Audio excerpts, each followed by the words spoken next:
There will also be some upset fans if Kirk Cousins is not a Viking. I've been talking about this and writing about this. We interviewed Cousins 10 days ago at the Super Bowl. And look, as I wrote over the weekend, the threshold question is whether or not the Vikings want to keep him. They haven't said one way or the other.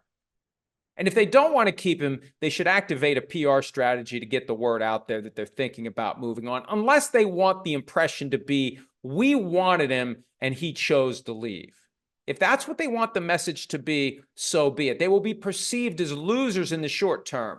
But if that's what they wanted, if they don't want to throw gasoline on the fire and act like they don't want him and piss him off and give him extra motivation to beat the Vikings when he plays for someone else, fine. If they don't want to keep him, okay. Maybe they'll never admit they didn't want to keep him. They just won't really try to keep him. If they want to keep him, clock's ticking. Next week, scouting combine, tampering central. His agent, Mike McCartney, will be talking to teams, inevitably, that may have interest in Kirk Cousins. Starting with the Falcons. DraftKings has the odds. The Vikings over the weekend were minus 200 to keep Cousins. The next team on the list was the Falcons at plus 300 to get him. Followed by, as of this weekend, a reunion with Washington at plus 500, which on the surface seems ludicrous, but when you look at it, everybody's gone that was there. Wouldn't that be something if he went back to Washington under new management? That would be something. But regardless, that's the other issue looming over the Vikings. What's going to happen with Kirk Cousins? And do they really want him? Are they being deliberately discreet because it's bad form to let it be known they really don't want to keep him, they'd like to move on? They're going to have a significant cap charge under his name, whether they keep him or not. They're going to have to sign him before he becomes a free agent to try to deal with that cap number that's out there. And remember, they can't tag him.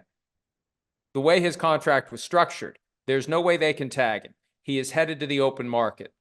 He can reject any offer the Vikings make between now and the start of free agency, and he can see what else is out there. And I think at some level, the Vikings, if they want to keep him, are confident that whatever's behind door number 2 won't be more than the Vikings would pay. The risk they take, though, is that by not trying to get this done before he has to go see what's behind door number 2, maybe he'll take what's behind door number 2, even if it's less than what the Vikings would eventually do.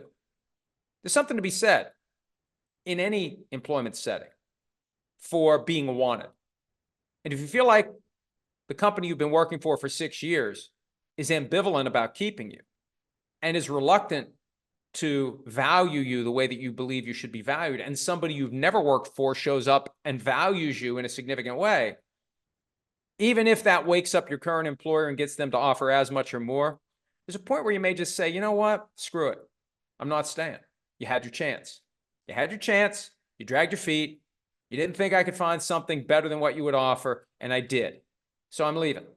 So we'll see how that plays out. It's one of the big issues, obviously, hovering over the offseason as we get closer and closer to the start of free agency. I mean, we are 3 weeks away from the start of the legal tampering period. 3 weeks. So get ready. It is coming. Hi, it's Mike Florio. Thanks for watching PFT on YouTube. Hit subscribe for the latest news and analysis from Pro Football Talk.